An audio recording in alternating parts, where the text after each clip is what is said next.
Parada aí sem assalto.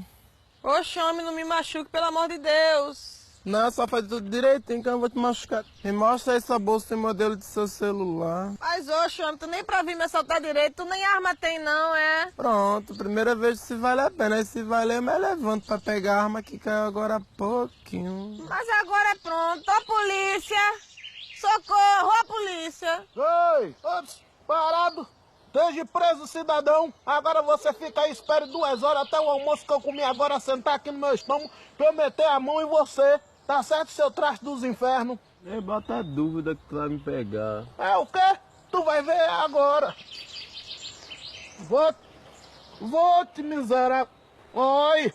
Oxi. Mas não é que o sujeito é ensaboado?